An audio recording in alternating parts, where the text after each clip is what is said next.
Voilà, bonjour à tous. Nous sommes mardi le 16,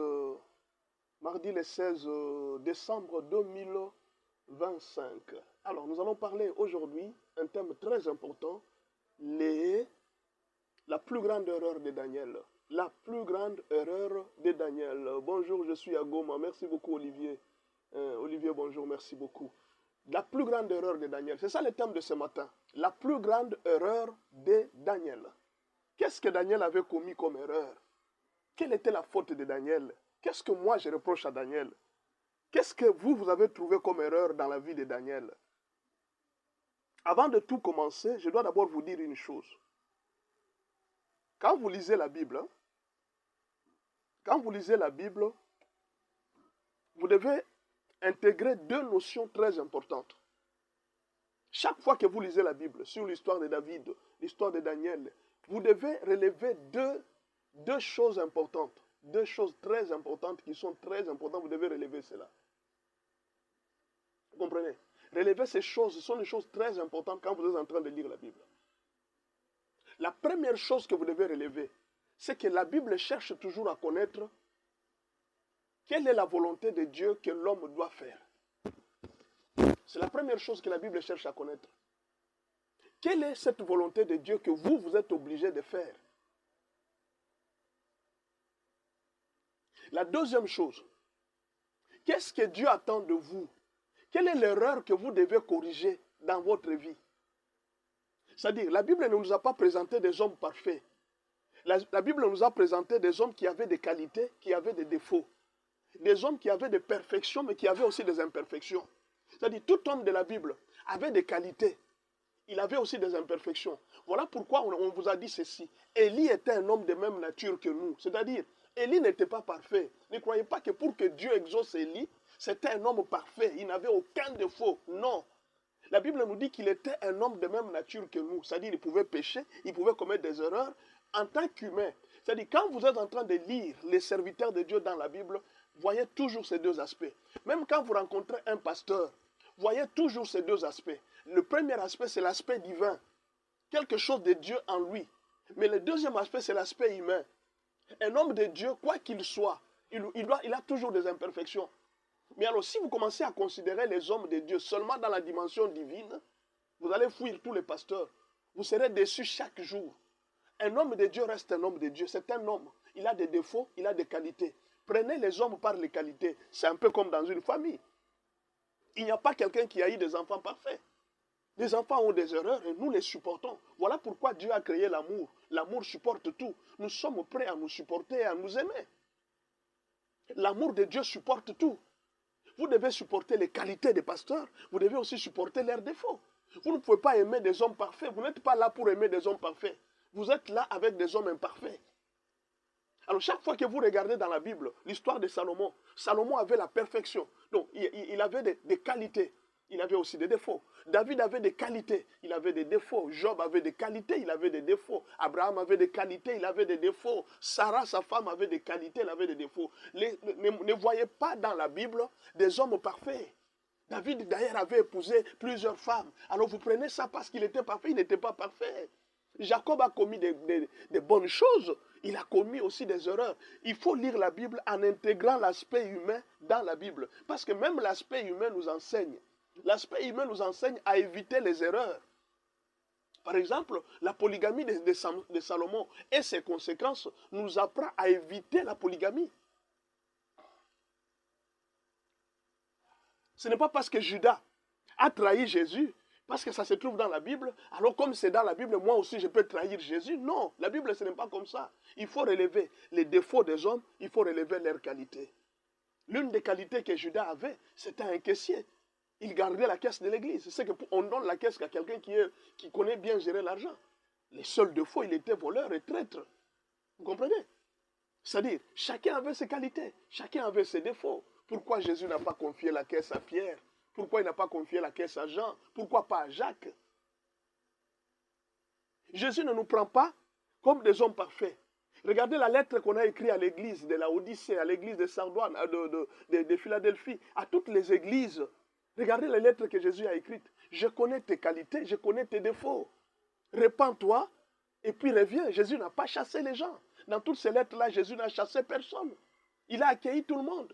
Il a même accepté une église où il y avait une église des occultistes qui priaient dans cette église. Jésus les a acceptés. Ils priaient d'autres dieux, des Nicolaïtes. Ils adoraient Nicolas. Jésus dit, je sais que parmi vous, il y a des Nicolaïtes. Dans la Bible, il n'y a pas des hommes. La Bible ne nous présente pas des hommes parfaits. La Bible nous présente des hommes imparfaits. Est-ce que vous pouvez continuer à tapoter, s'il vous plaît? Ça me rassure que vous êtes là. Tapotez, s'il vous plaît. Est-ce que vous pouvez encore ajouter le nombre de j'aime?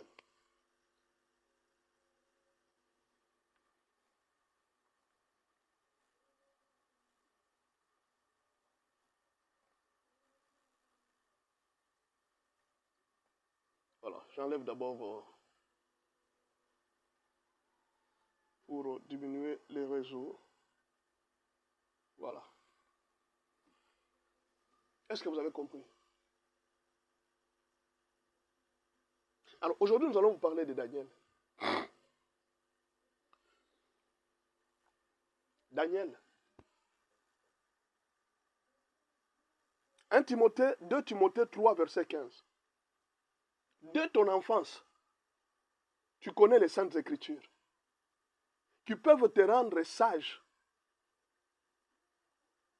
à salut par la foi en Jésus-Christ. Tu connais les Saintes Écritures. Toute écriture est inspirée de Dieu et utile pour enseigner, pour convaincre, pour corriger, pour instruire dans la justice. Dieu ne nous a pas... Excuse, attendez que je prenne un peu de...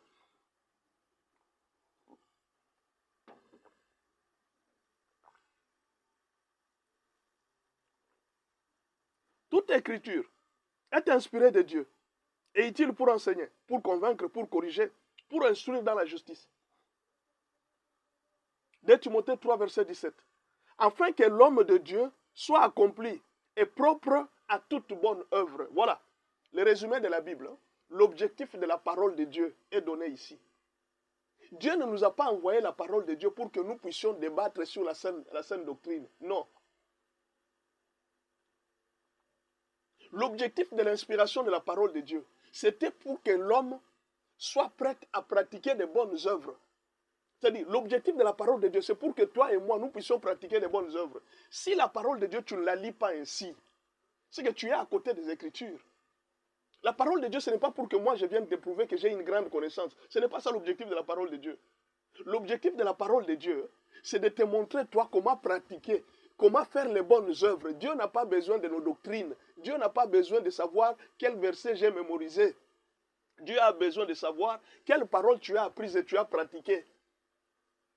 La vie chrétienne, ce n'est pas le débat de mots, le débat de phrases, le débat de la place où se trouve Jésus. La Bible, c'est les épreuves que Dieu attend de nous. C'est la pratique de la parole de Dieu. Écoutez ce que la Bible dit. L'objectif de la parole de Dieu, c'est pour que l'homme soit fait pour... Écoutez, afin que l'homme de Dieu soit accompli et propre à toute bonne œuvre. La parole a été inspirée afin que, donc, l'objectif de la parole, ce n'est pas rendre des gens experts en parole. Non, docteurs en théologie, ce n'est pas ça. Mais des experts en bonnes œuvres. Je ne sais pas si je comprends. Les docteurs en théologie chez Jésus, c'est celui qui pratique les bonnes œuvres de la parole de Dieu. C'est ça les docteurs. Le vrai docteur, ce n'est pas celui qui a mémorisé toute la Bible. Le vrai docteur, c'est celui qui pratique la parole qu'il connaît. C'est celui-là qui connaît Dieu. Donc si aujourd'hui vous avez la Bible et que tout ce que vous apprenez, vous ne mettez pas en pratique, vous n'êtes rien devant Dieu. Si la Bible ne t'a jamais aidé à pratiquer de bonnes œuvres, c'est que tu n'as jamais été sauvé. Si la parole de Dieu ne t'a jamais aidé à pratiquer les bonnes œuvres, tu n'as jamais été sauvé. Ça, je te dis la vérité. Tu n'as jamais été sauvé. Isaïe 55, verset 10. Comme la pluie et la neige descendent des cieux et n'y retournent pas sans avoir arrosé, fécondé la terre et fait germer les plantes, sans avoir donné de la semence au semeur et du pain à celui qui mange. Ainsi en est-il de ma parole qui sort de ma bouche, elle ne retourne point à moi sans effet, sans avoir exécuté ma volonté et accompli mes desseins. Si la parole de Dieu vient chez toi, elle ne te transforme pas, tu n'as jamais été sauvé. Est-ce que je peux te rassurer? Si la parole de Dieu ne te transforme pas, si la parole de Dieu ne te pousse pas aux bonnes œuvres, tu n'as jamais été transformé. Tu peux mémoriser, tu peux venir aujourd'hui discuter avec moi. Mais si ta vie à toi, tu ne pratiques pas la parole de Dieu, tu n'as jamais été sauvé. Une parole, la pluie ne peut pas descendre sur la terre sans avoir arrosé la terre. Quand vous voyez la pluie tomber quelque part et que la terre n'est pas arrosée, c'est que cette terre-là est un désert. C'est comme si la pierre tombe sur une pierre.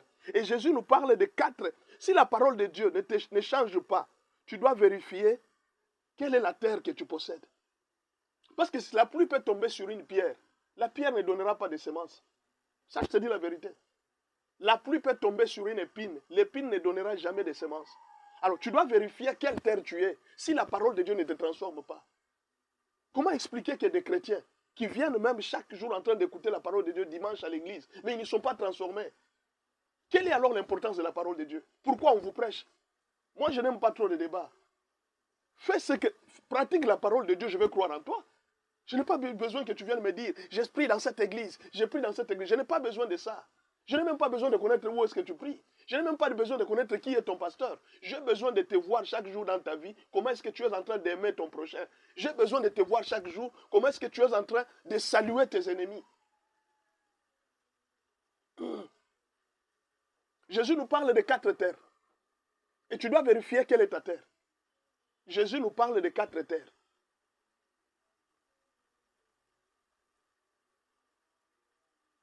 Le long des chemins.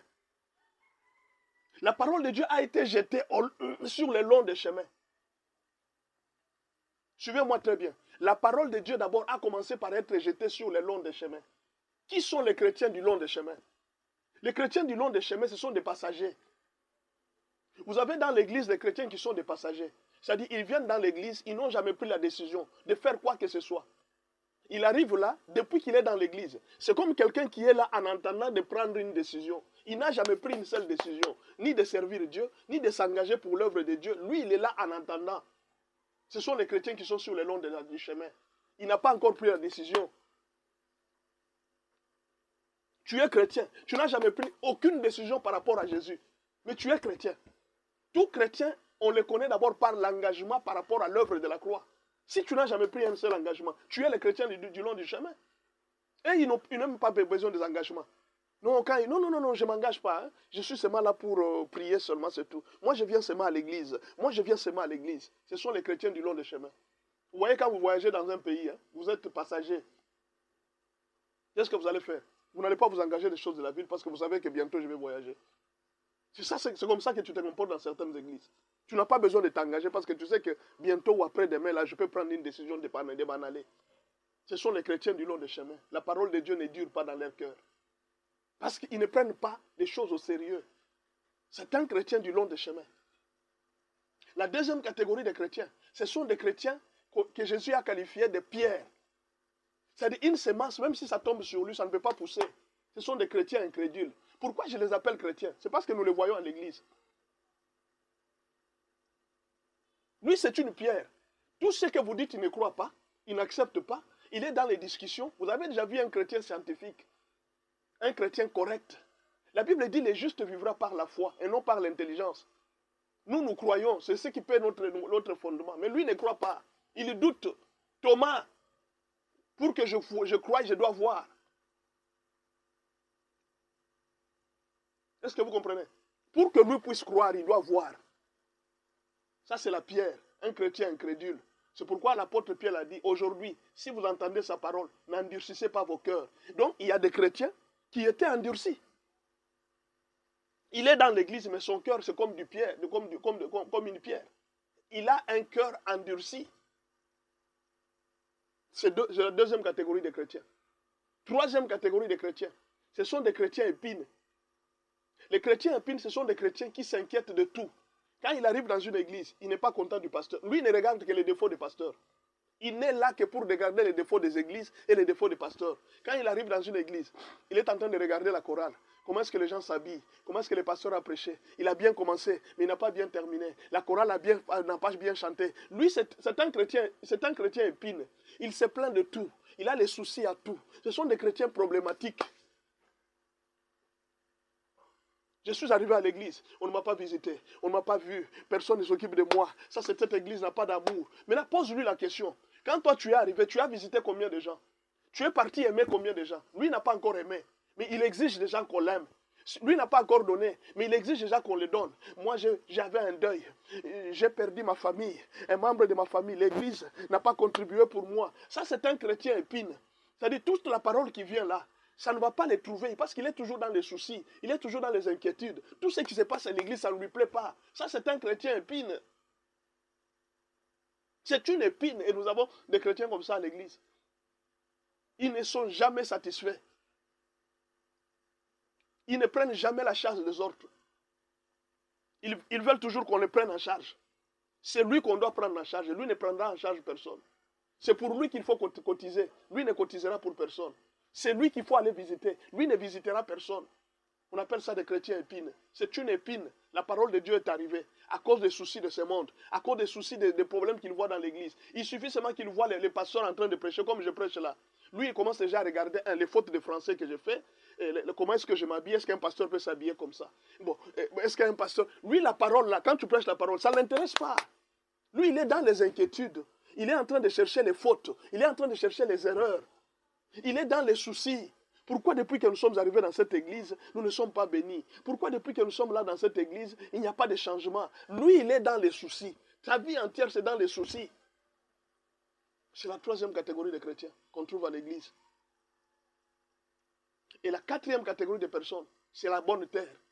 Ce sont des chrétiens, quand ils reçoivent la parole les transforme. Ce sont des chrétiens très sensibles au Saint-Esprit. Ce sont des chrétiens qui écoutent la parole de Dieu. Ce sont des chrétiens qui peuvent changer. Ce sont des chrétiens, quand tu lui donnes un conseil, il t'écoute. C'est un chrétien, quand tu lui dis de prier, il prie. C'est un chrétien, quand on dit qu'il y a un programme de prière à l'église, il obéit. Vous comprenez?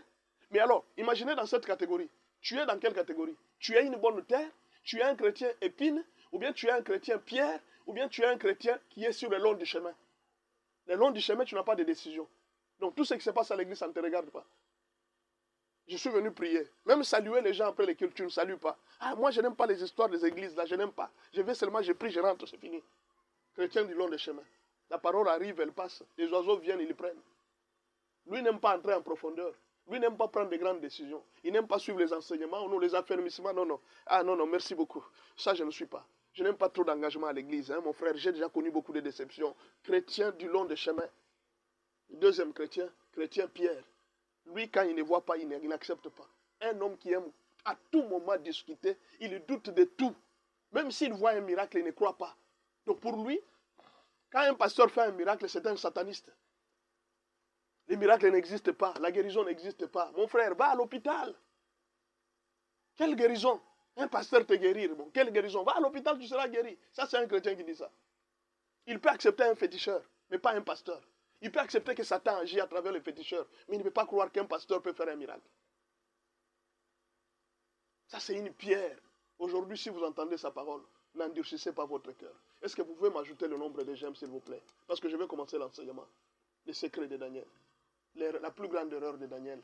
C'est de ça qu'on parle aujourd'hui. La plus grande erreur de Daniel. Soyez un chrétien de la bonne terre. Le vrai débat des chrétiens, ce n'est pas la saine doctrine. Et vous, vous êtes dans la saine doctrine? Ce n'est pas ça.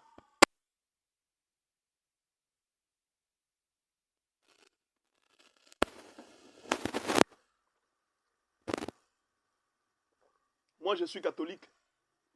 Ne m'amenez pas à ce débat, s'il vous plaît. S'il vous plaît, est-ce que vous pouvez tapoter? Que je sois très sûr que le réseau est bon. Tapotez, s'il vous plaît.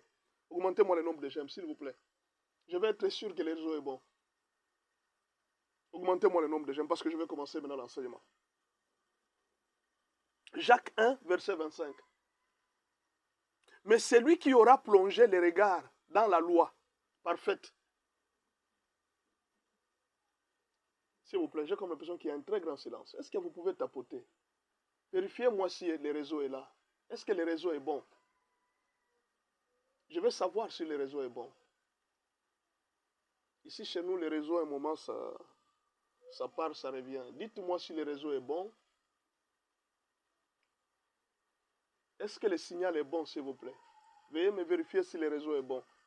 J'ai comme l'impression qu'il n'y a plus de réaction de gens. Dites-moi si le réseau est bon, s'il vous plaît. Le réseau, s'il vous plaît, est-ce que le son est bon? Voilà. Dites-moi d'abord si le réseau est bon. J'ai comme l'impression qu'à un moment, c'est comme si ça coupait. Est-ce que le réseau est bon, s'il vous plaît? Ancien gars, ici, vérifiez-moi un peu le réseau. Est-ce que c'est bon, le réseau?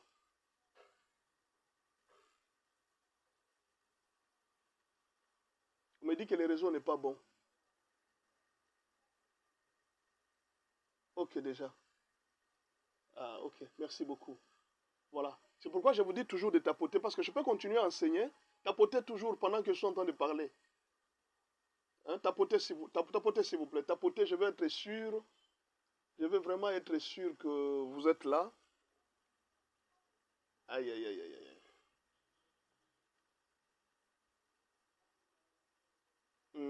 Oui, ça va. Ok. Je vais continuer. Écoutez ce que l'apôtre Jacques dit. Il dit, votre religion à vous là, vous voyez la parole, mais celui qui aura plongé les regards dans la loi parfaite, la loi de la liberté, et qui aura persévéré, n'étant pas auditeur, un auditeur oublieux, mais se mettant à l'œuvre, celui-là sera très heureux dans son activité. C'est ça que si tu prends la parole de Dieu, tu n'oublies pas, tu mets ça en pratique. C'est alors que tu seras béni dans ce que tu es en train de faire. Si quelqu'un croit être religieux, sans tenir sa langue en bride, mais en ne trompant dans son cœur, la religion de cet homme est vaine. Maintenant, écoute ce que l'apôtre Jacques dit. Il dit la vraie religion, la vraie religion, la vraie religion. L'apôtre Jacques dit ceci.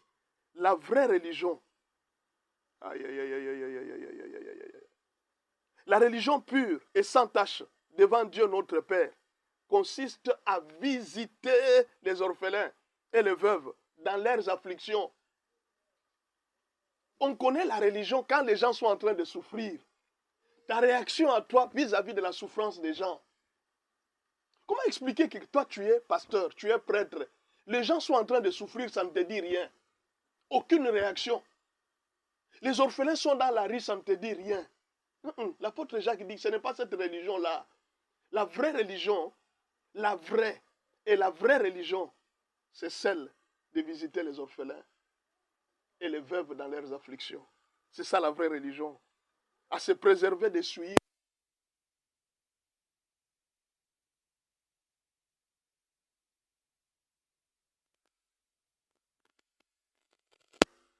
Première doctrine, visiter les orphelins. Deuxième doctrine, visiter les veuves dans leurs afflictions. Troisième doctrine, se préserver des souillures du monde. Il dit, c'est ce que moi j'attends, c'est ce que Dieu attend de vous. C'est ça la doctrine qu'on vous donne. Maintenant, alors, venez-moi avec des théories, beaucoup de versets dans la Bible, mais tu ne visites pas les orphelins. Ça sert à quoi?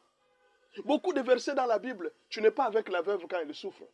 Beaucoup de versets dans la Bible, les malheureux sont en train de souffrir, ça ne te dit rien.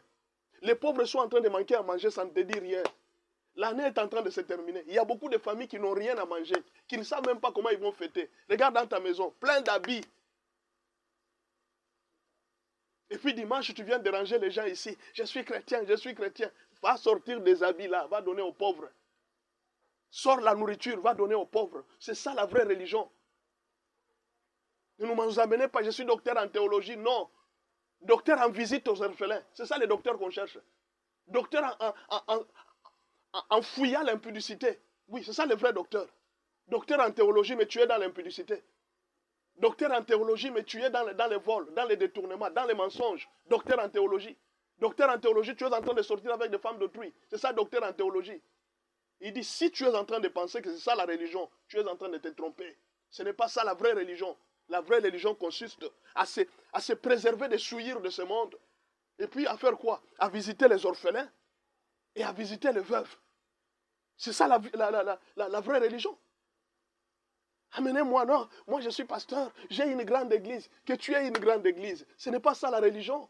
La religion, ça ne veut pas dire avoir une grande église. La religion, ça ne veut pas dire être... Même les musiciens de ce monde, ils ont beaucoup d'adeptes. Ils chantent pour Satan, ils ont plein de gens qui sont en train de les suivre. Vous pensez qu'avoir une grande église, c'est ça la formalité pour plaire à Dieu? Plaire à Dieu, on est en train de le dire ici, consiste à visiter les orphelins et à se préserver des souillures du monde. Quitte l'adultère, cher pasteur. Quitte l'adultère, cher chrétien. Tu n'es pas un vrai chrétien si tu continues à vivre dans l'adultère. Tu n'es pas un vrai chrétien si tu continues à vivre dans les mensonges. Tu n'es pas un vrai chrétien si tu continues à voir la souffrance des gens et tu ne réagis pas. Comment les gens sont en train de souffrir, toi ça ne te dit rien. C'est ça être vrai chrétien. Allez à l'église, vous êtes là, vous chantez, vous adorez, mais les gens sont en train de souffrir. Les gens sont en train de mourir, ça ne te dit rien. L'apôtre Jacques est clair. Il dit, en tout cas ça on ne discute pas. La vraie religion, c'est de visiter les veuves.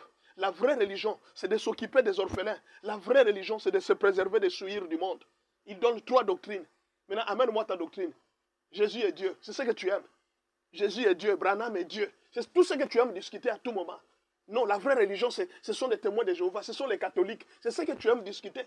Non, la vraie religion consiste à visiter les orphelins. La vraie religion consiste à visiter les veuves. La vraie religion consiste à se préserver des souillures du monde. Abandonne l'impudicité, abandonne l'adultère, abandonne l'alcool, abandonne une vie de désordre que tu mènes. C'est ça la vraie religion. Je suis branhamiste. Moi, j'ai besoin d'être branhamiste. Que tu sois branhamiste, que tu sois catholique, que tu sois témoin de Jéhovah. Qu'est-ce que je vais en faire? Je n'en ai pas besoin.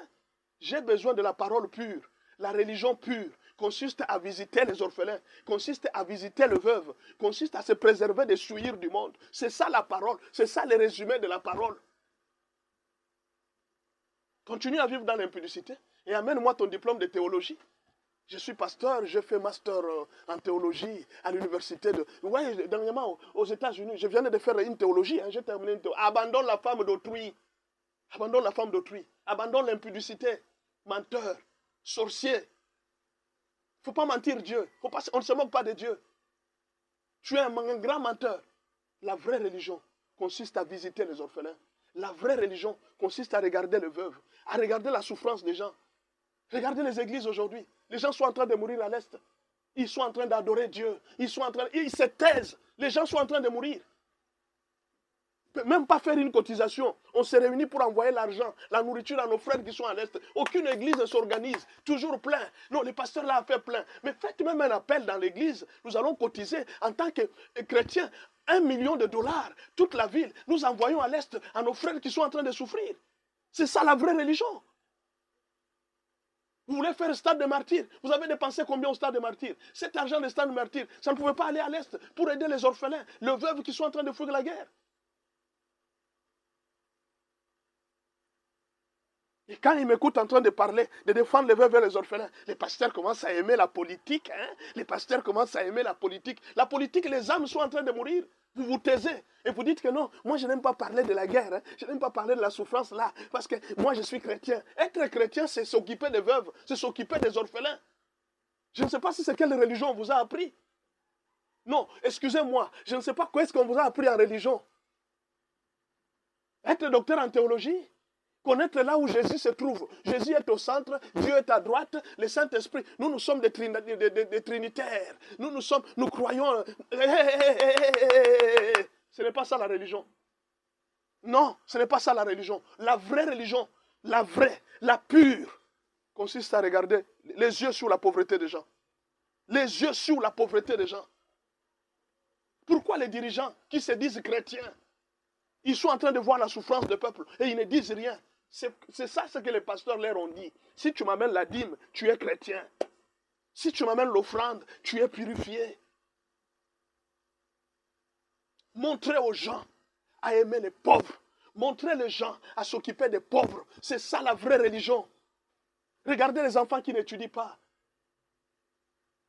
Regardez les enfants qui n'étudient pas. Payez leurs études. Regardez les parents qui ne savent pas venir en aide à leurs enfants. Aidez ces parents.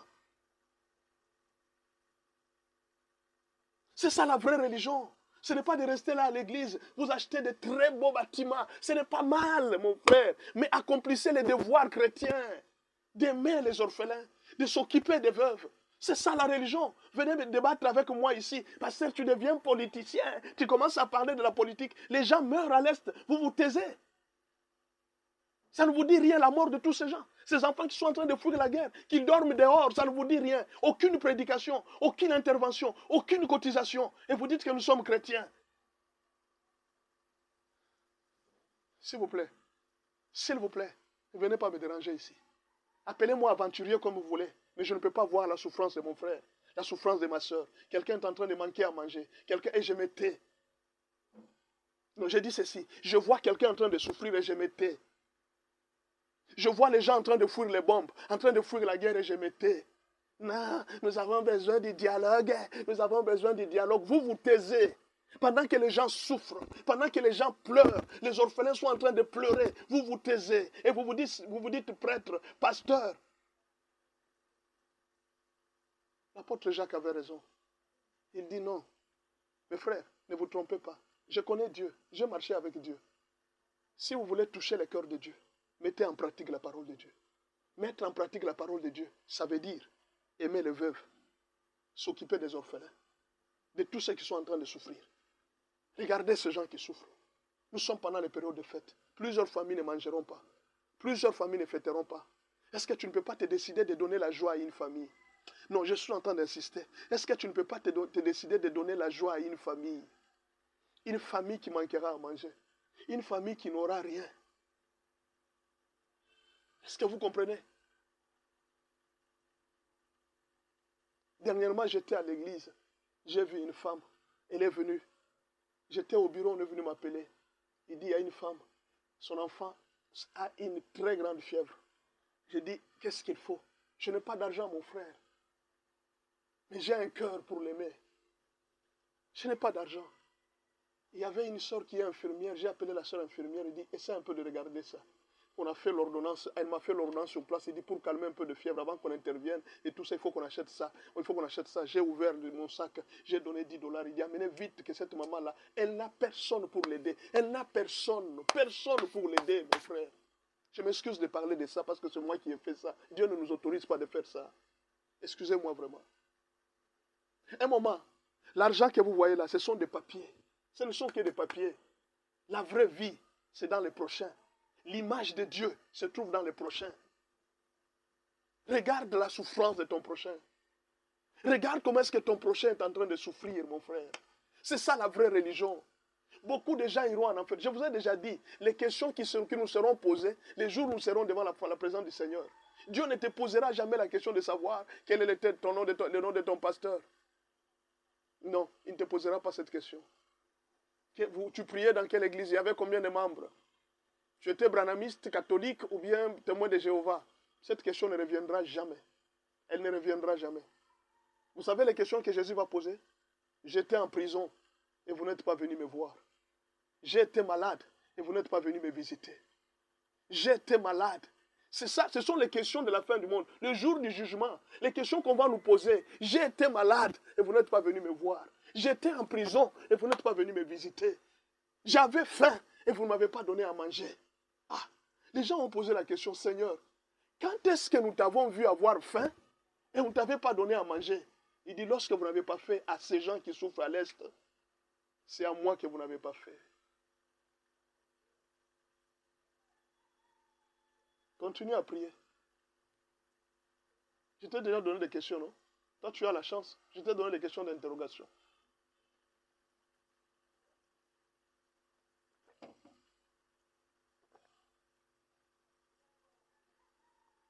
Continue à prier. Continuez à prier comme vous êtes habitué à prier. Mais Dieu, ses yeux sont sur les veuves, ses yeux sont sur les orphelins. Faites des prières, des 21 jours de prières comme vous voulez. Faites-en comme vous voulez. Pour chasser les sorciers, éliminer les diables.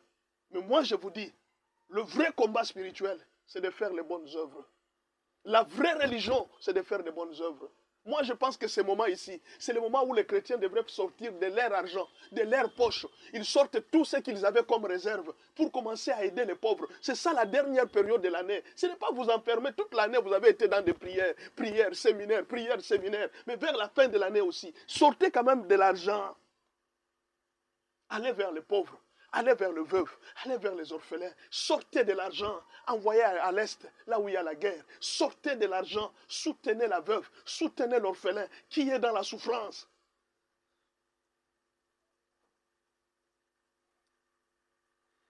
Ce n'est pas le thème, mais j'ai voulu commencer par là comme introduction.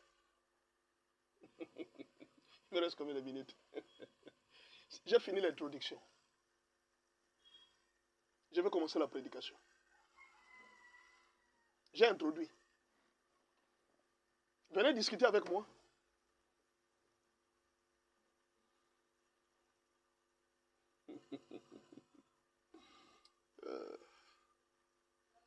Le thème d'aujourd'hui, c'est la plus grande erreur de Daniel.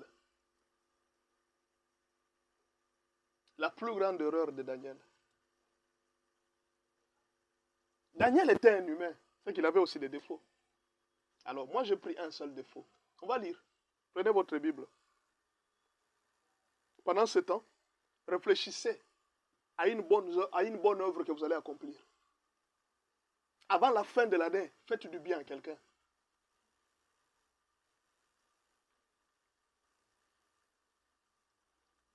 Daniel 6, verset 10. Prenez le verset. Je commence maintenant la prédication. Je sais qu'il me reste 20 minutes. Je vais terminer.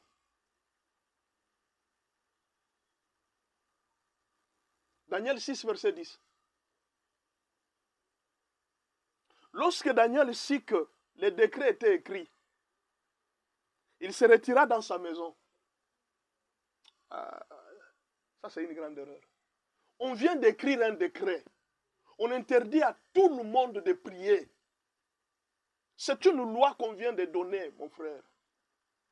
On dit que tout le monde ne doit pas prier. Daniel était censé connaître, obéir à une loi du pays.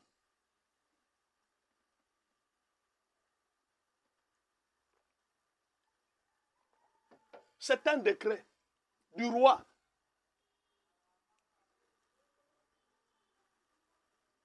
Il se retira dans la maison où les fenêtres de la chambre supérieure étaient ouvertes dans la direction de Jérusalem.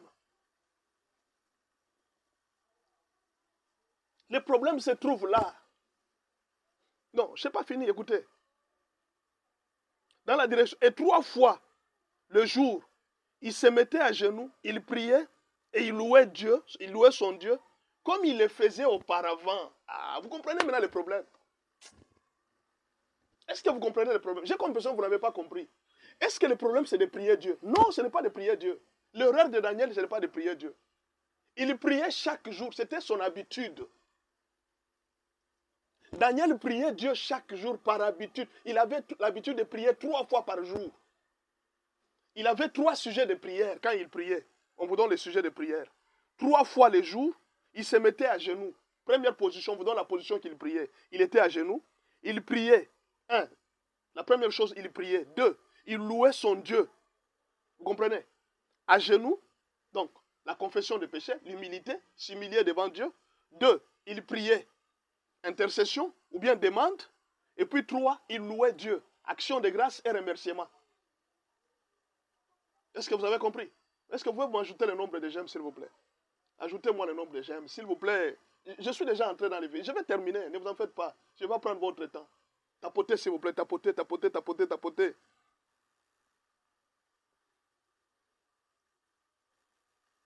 Maintenant, qu'est-ce qui s'est passé? Il priait comme il faisait auparavant. C'était ça l'erreur de Daniel. Mon frère, avant les décrets n'est pas égal à après les décrets. Daniel n'avait pas changé les habitudes. Mes frères, vous savez qu'on vient de donner un décret. Daniel n'a pas changé d'habitude. Il a continué à faire les choses comme il les faisait avant. On dit il les faisait comme il les faisait auparavant.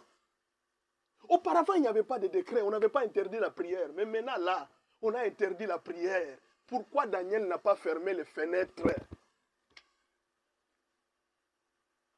Il a prié comme avant. Pourquoi tu n'as pas fermé les fenêtres, Daniel? Pourquoi Daniel n'a pas fermé les fenêtres? Pourquoi? Il y avait déjà un décret. C'est là que je suis. Je vais vous donner 2 grandes leçons. Il y en avait beaucoup, mais je vais vous donner 2. Et nous allons nous arrêter sur ces 2 grandes leçons.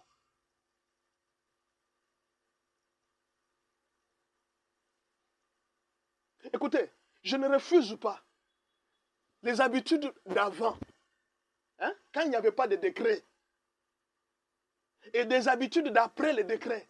Les habitudes doivent changer. Vous ne comprenez pas. C'est pourquoi vous ne mettez pas j'aime. Si vous compreniez, vous alliez mettre des j'aime. Mon frère, avant les décrets n'est pas égal à après les décrets.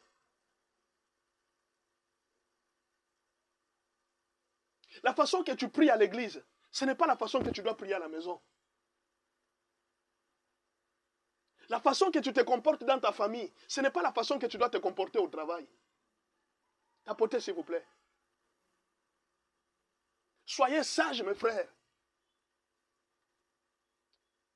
Première leçon. La discrétion. Première leçon. La discrétion. La vie chrétienne est une vie discrète. Les gens n'ont besoin que de nos œuvres. Ils n'ont pas besoin de connaître ce qu'est notre vie. La première erreur de Daniel, c'est de manquer de discrétion dans un milieu où on ne t'aime pas. Dans un milieu où les gens n'aiment pas les gens vous haïssent. Vous êtes en train de vivre dans une vie où vous êtes en train de vouloir montrer aux gens tout ce que vous êtes. Mes frères, faites attention. Vous allez perdre beaucoup de gens. Vous savez, même si les sorciers n'arrivent pas à vous tuer, ils peuvent vous retarder dans la vie. Est-ce que je peux répéter? Si les sorciers n'arrivent pas à vous tuer, ils peuvent vous retarder dans la vie. Vous pouvez connaître un accident, vous aviez une voiture. Dieu vous a sauvé, vous êtes sauvé. Vous n'êtes pas mort, mais vous avez perdu une voiture. Pourquoi? Parce que vous n'avez pas compris la vie de la discrétion. Est-ce que je peux dire ça? Faites attention. La vie chrétienne, Dieu peut vous sauver, mais le diable peut vous donner un retard dans la vie. Pourquoi? Parce que vous n'avez pas eu de secret. On l'a arrêté, on ne pouvait pas l'arrêter. Qui pouvait l'arrêter? Si les fenêtres n'étaient pas ouvertes, on ne pouvait pas l'arrêter. Si Daniel avait compris qu'il y avait un décret et que je dois être aussi obéissant, c'est une loi du pays. Tu dois être obéissant. Toi, tu veux confronter les autorités du pays. Mon frère, nous sommes dans une nation, dans une terre étrangère. Tu veux confronter les autorités. Fais une vie dans l'ombre, mon frère. Cache-toi. Pourquoi les chrétiens sont devenus comme ça? Soyez discrets, chers chrétiens. S'il vous plaît, soyez discrets, chers chrétiens. La vie chrétienne, c'est une vie cachée. C'est une vie qui se trouve dans le ventre de Dieu. Les gens ne doivent pas connaître ce que nous sommes. Les gens ne doivent pas connaître ce que nous faisons. Daniel, c'était un vrai prophète. Je ne le reproche de rien. Même quand il a prié, je ne reproche pas sa prière. Il priait 3 fois. Mais le grand problème, c'est quoi? La Bible dit qu'il le faisait comme auparavant, alors qu'il y avait déjà un décret. Le moment où nous sommes en train de traverser, l'apôtre Paul a dit, nous sommes dans un moment, dans une période très difficile. Discernez le temps, mes frères. Discernez le temps dans lequel nous sommes. Que celui qui est marié soit comme s'il n'était pas marié. Est-ce que vous êtes en train de comprendre? Que celui qui est marié soit comme s'il n'était pas marié. Ah, vous ne comprenez pas. Que celui qui fait les affaires soit comme s'il ne faisait pas des affaires. Vous ne comprenez toujours pas. Que celui qui est en train de voyager fait comme s'il ne voyageait pas. Je me rappelle une fois, j'ai fait un voyage missionnaire. Mon frère, je ne savais pas. Dieu m'a reproché beaucoup de choses. C'était un voyage de bus. Je monte dans le bus, je prends la photo, je publie. Et voilà, nous sommes maintenant dans le bus en voyage pour telle place. Je suis à telle ville, je publie. Nous sommes déjà à telle ville. Nous sommes déjà à telle place, je publie. Mon frère, j'ai fait ce voyage. J'avais prêché. Dieu avait agi. Mais je suis rentré les mains vides.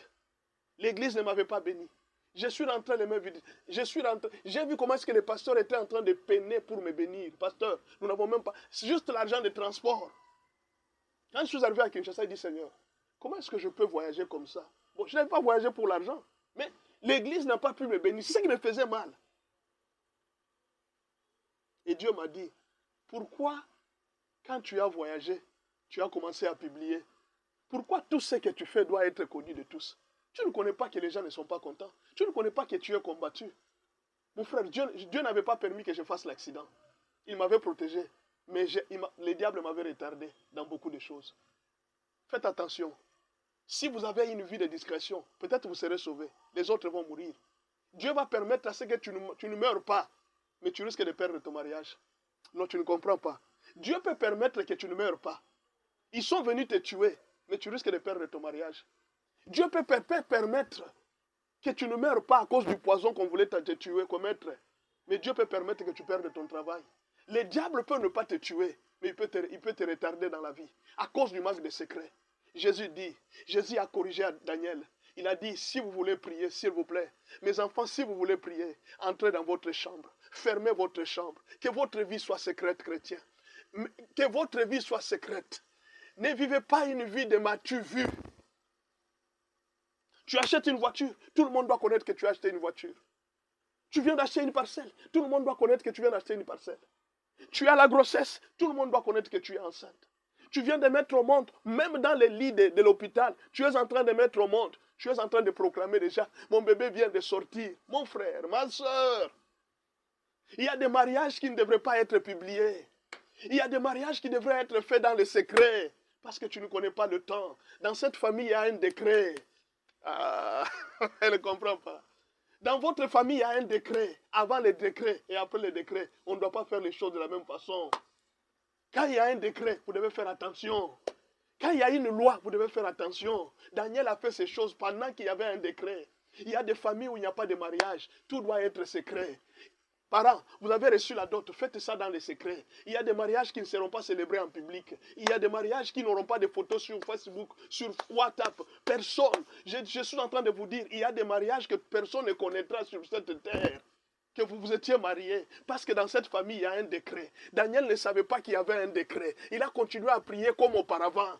Mon frère, tu ne connais pas. Dieu t'a déjà ouvert les yeux sur ce qui se passe dans ta famille. Sois discret. Je suis en train d'insister. Sois discret. J'ai comme l'impression que vous n'êtes pas là. Vous avez diminué le nombre de jeunes. Vous avez diminué le nombre de jeunes. Est-ce que quelqu'un peut m'augmenter le nombre de jeunes, s'il vous plaît? Est-ce que quelqu'un peut m'augmenter le nombre de jeunes? Pourquoi tu aimes montrer tout devant les gens? Pourquoi tu aimes montrer à tout le monde ce que Dieu t'a donné? Il y a un décret, Daniel. Daniel, il y a déjà un décret. Tu ne peux plus prier comme auparavant. Ferme la fenêtre, Daniel. Daniel n'a pas fermé la fenêtre. Il pensait que c'est l'ouverture de la fenêtre qui donnait accès au temple de Jérusalem. Non. Même s'il fermait la fenêtre, le problème c'est que la Bible n'avait pas dit que quand vous prierez, vous ouvrirez des fenêtres pour regarder en direction. Non, Salomon avait dit seulement, chaque fois que le peuple s'inclinera et qu'il regardera en direction de Jérusalem, même si Daniel fermait les fenêtres, le problème ce n'était pas d'ouvrir les fenêtres ou bien de laisser la porte ouverte. Le problème c'était de regarder seulement en direction de Jérusalem. Mais lui a ajouté sa portion. Il a dit, je dois ouvrir les fenêtres pour que Dieu sente que je regarde à Jérusalem. Est-ce que Dieu ne sait pas que tu regardes à Jérusalem? Il faut que tu ouvres la fenêtre, Daniel. Il y a un décret, mon fils. Mon fils, il y a un décret. Dans cette famille, il y a un décret. Aux États-Unis, il y a un décret. Soyez sages. Il y a un décret contre l'homosexualité. Il y a un décret, non, pour l'homosexualité. Il y a un décret contre les églises. Il y a un décret. Soyez sages. Partout, vous êtes en train de prier. Quand il y a un décret, soyez sages. Avec ce que vous dites, avec ce que vous faites, soyez sages. Je vous ai dit, le diable peut ne pas vous tuer, mais il peut vous retarder. Il peut vous compliquer la vie. Le diable peut ne pas vous tuer. Il peut vous compliquer la vie. Il peut vous donner un retard. Toi, tu n'as pas la chance de Daniel de sortir de la fosse aux lions. Toi, peut-être les lions te mangeront. Toi, tu n'as pas la grâce de Jésus d'entrer dans les tombeaux et de ressusciter.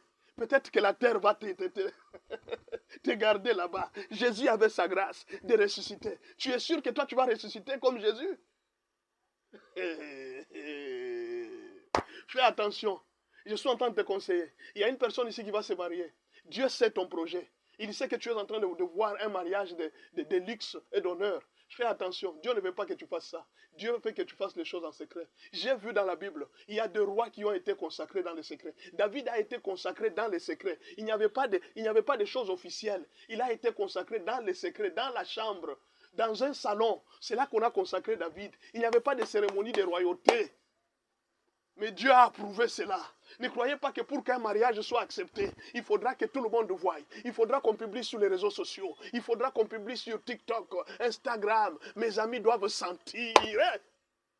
Non. Non.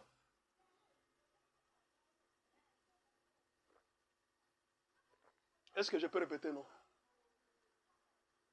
Tu veux faire sentir qui? Tu veux prouver à qui? Tout le monde ne doit pas se marier officiellement. Quand je dis officiellement, c'est-à-dire solennellement. Il y a des gens qui peuvent se marier en secret. Vous allez à la commune en secret. Vous allez à l'église en secret. Personne ne connaît. Les gens vous voient avec l'anneau. Quel jour vous avez vu vous marier? On n'avait pas vu. Vous avez porté des robes blanches devant les pasteurs et quelques membres de famille seulement. Personne ne sait même que si vous étiez marié. Vous n'avez publié aucune photo. Aucun caméraman. Vous avez gardé vos propres souvenirs. Pourquoi? Parce que dans cette famille, il y a un décret. Daniel ne savait pas qu'il y avait déjà un décret. Les décrets étaient déjà donnés. Daniel ne pouvait plus prier comme auparavant. Il y avait déjà un décret, Daniel. C'est le roi qui avait décidé. Et Dieu a déjà dit, obéissez au roi. Au roi, parce que toute autorité vient de Dieu. Daniel devrait aussi obéir. Mais pour ne contourner, il devrait fermer les fenêtres. Rester dans les secrets. Personne ne pouvait savoir ce qu'il faisait. Pourquoi pendant les décrets, pendant qu'il y a un décret, tu te comportes comme s'il n'y avait pas de décret? Pourquoi dans une famille où il y a une grande sorcellerie, tu te comportes comme si dans cette famille il n'y a pas de sorcellerie? C'est toi qui es champion de Jésus. C'est toi qui connais gagner. C'est toi qui es fort. Jésus qui vous a dit de prier dans les secrets. Lui, Jésus n'est pas fort. Toi, tu veux prouver à Jésus que tu es plus fort. Il te dit de prier dans les secrets, de faire des choses dans les secrets, de fermer la porte. Non, non. Il y a certains témoignages que vous donnez à l'église. Ce n'est pas Dieu qui vous a envoyé. J'ai vu Jésus interdire les gens de témoigner. Il a dit, ne témoignez pas. Ne dites pas aux gens que je t'ai guéri. Est-ce que vous savez une chose? Je vais vous dire quelque chose qui va vous étonner. Est-ce que vous savez que Jésus, malgré les miracles qu'il faisait, les gens ne connaissaient pas son visage? Ça vous étonne? Vous savez que Jésus, malgré les miracles qu'il faisait, les gens ne connaissaient pas son visage. Il a fallu qu'on prenne Judas pour que Judas aille montrer Jésus c'est celui-ci. Donc les gens ne connaissaient pas son visage. Comment quelqu'un qui fait de si grands miracles, les gens ne connaissent pas son visage? Tu n'es pas obligé de publier toutes les œuvres que tu fais. Laisse les œuvres elles-mêmes vont se publier par elles-mêmes. Laisse les gens vont voir. Ne publie rien. Ne dis rien. Sois calme. Pourquoi tu veux montrer aux gens que tu es grand? Pourquoi tu veux montrer aux gens que tu es fort? Pourquoi tu veux montrer aux gens que tu es capable? Pourquoi tu veux montrer aux gens ta richesse? Pourquoi tu veux montrer aux gens tes maisons? Est-ce qu'on en a besoin? Est-ce que les gens ont besoin de ça? Oui, ils ont besoin pour te tuer. Enfin de te remplacer. Est-ce que tu peux faire un effort d'être sage? Est-ce que tu peux faire un effort d'être sage?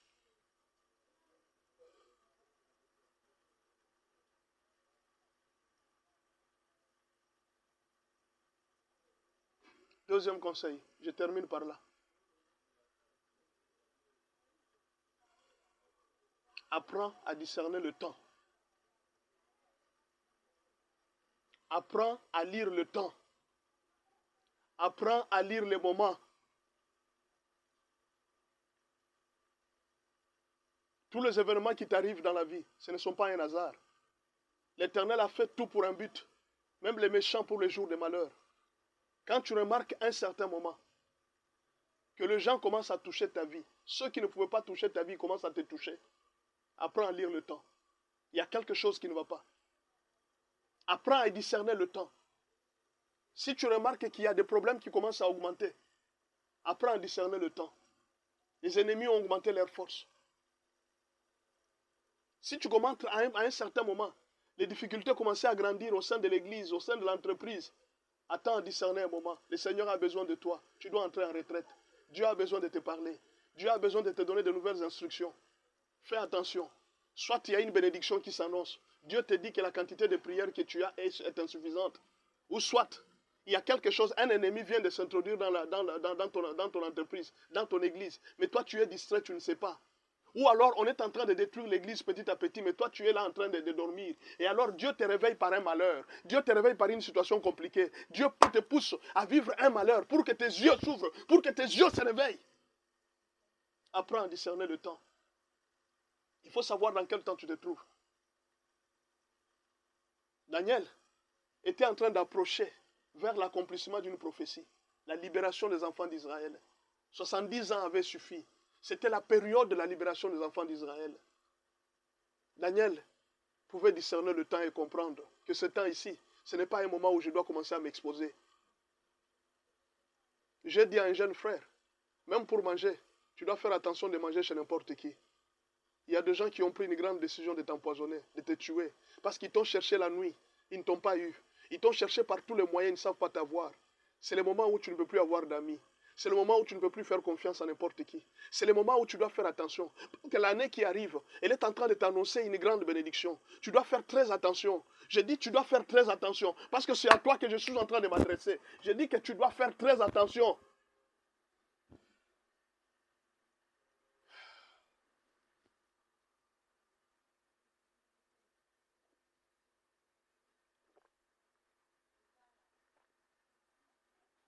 Tu veux que je t'ajoute encore? Je t'ai tout dit. Les jours qui viennent, il y a des gens qui ont pris la décision de t'empoisonner. Discerne le temps. Discerne le temps. Depuis un certain moment, les gens ne sont pas contents de tes réussites. Les gens ne sont pas contents de tes succès. Ils ne comprennent pas comment est-ce que tu réussis. Ils ne comprennent pas comment est-ce que tu réussis. Discerne le temps. Depuis un certain moment, tu es devenu une menace pour la prospérité de plusieurs personnes. Tu es devenu une menace pour la réussite de plusieurs personnes. Il y a des gens qui pensent que toi, tu réussis toujours. Discerne le temps. Le temps est devenu difficile. Ce qui t'est arrivé là n'était qu'un message que Dieu t'a donné. Parce qu'il y a quelque chose qui se prépare de très grand. Est-ce que je peux donner mon message à la RDC?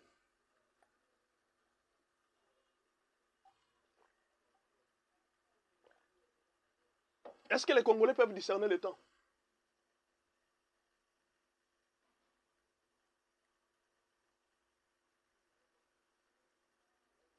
Est-ce que les Congolais peuvent discerner le temps? Cette guerre était une leçon pour vous. Un message pour des événements qui viendront. Des événements encore plus durs que ça. Dieu veut vous trouver prêts. Vous devez organiser votre armée. Vous devez organiser toutes vos forces. Ne jouez plus avec l'argent. Ne jouez plus avec le gaspillage. Le temps qui viendront seront difficiles. Peut-être cette fois-là, vous perdrez totalement votre pays.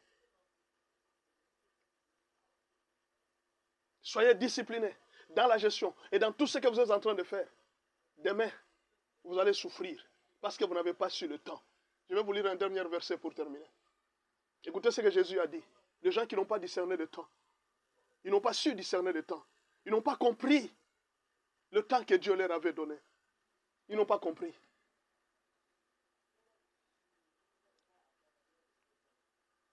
Luc 19.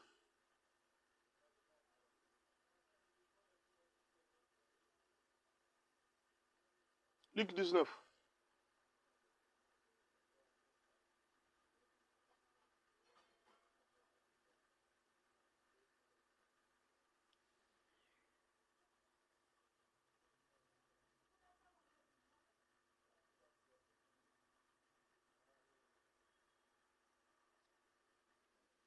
Écoutez, je suis au verset 41.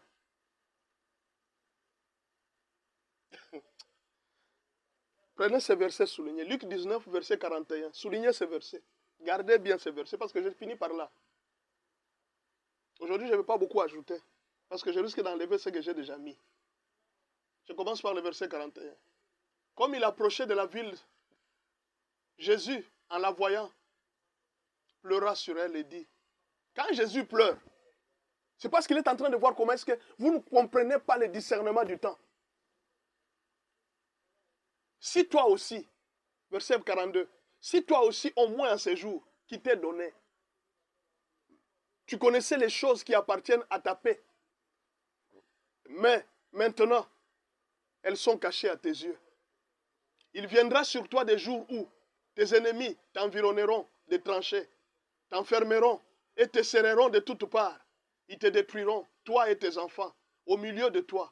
Et ils ne laisseront pas en toi pierre sur pierre, parce que tu n'as pas connu le temps où tu as été visité. Tu n'as pas discerné le temps où Dieu t'a visité. Tu n'as pas discerné le moment où Dieu t'a visité. Ah, je dis que tu n'as pas connu le temps de la visitation de Dieu. Je finis.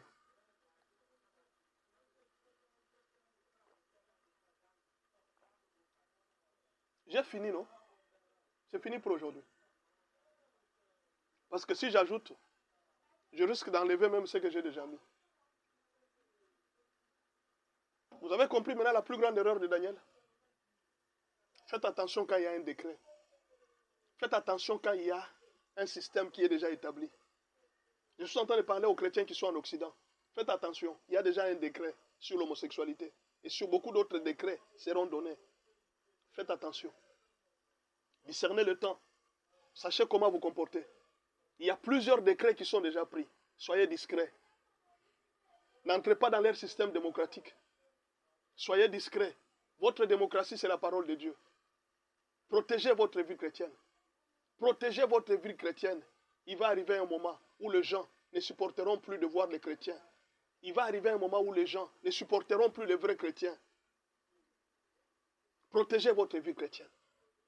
C'est juste un conseil que je vous donne. Protégez votre vie chrétienne. Protégez la grâce que Dieu vous a faite.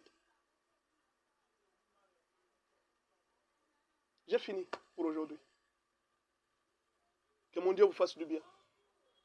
Que le Seigneur vous visite. Que Dieu vous soit favorable. Seigneur Dieu, merci beaucoup pour ce jour. Merci parce que c'est un grand jour où tu nous as révélé beaucoup de choses. Beaucoup de choses qu'on ne connaissait pas, qu'on vient de connaître aujourd'hui. Pardonne-nous pour n'avoir pas été prudents.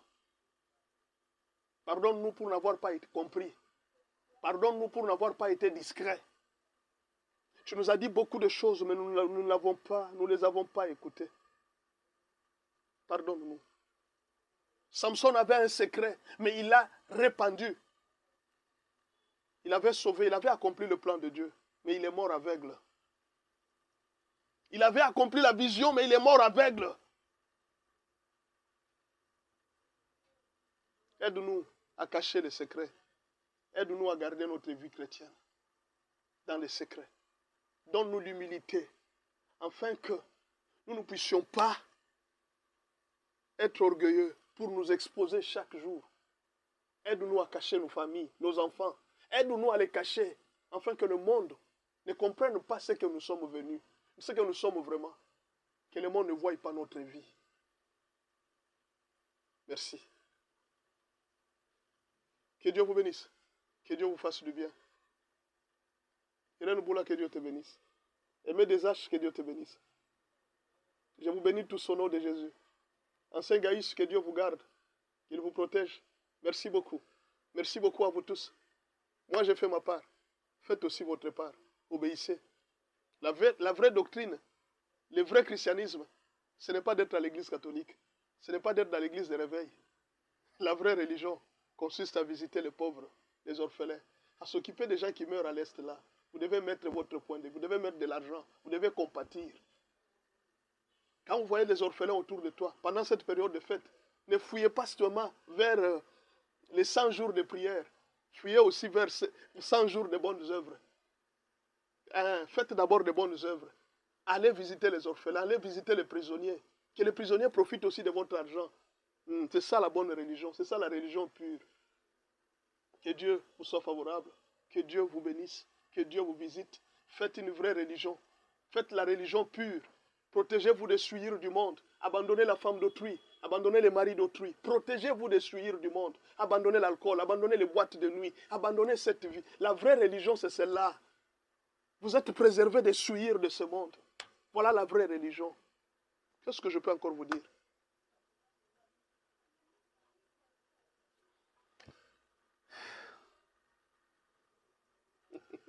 Demain matin, ça sera mercredi. Nous allons continuer les choses qui doivent nous accompagner en 2023. C'est la prière de demain matin. Les choses qui doivent nous accompagner en 2023. Voilà, n'oubliez pas notre agence Rejaï, le groupe Investing. Prenez ce numéro pour notre agence. Vous voyez le numéro qui est là? Enlevez seulement les Y. Plus 27. 67 091. 81 99. C'est notre numéro de notre agence. Que Dieu vous bénisse grandement. Que Dieu vous bénisse grandement. Et à la prochaine.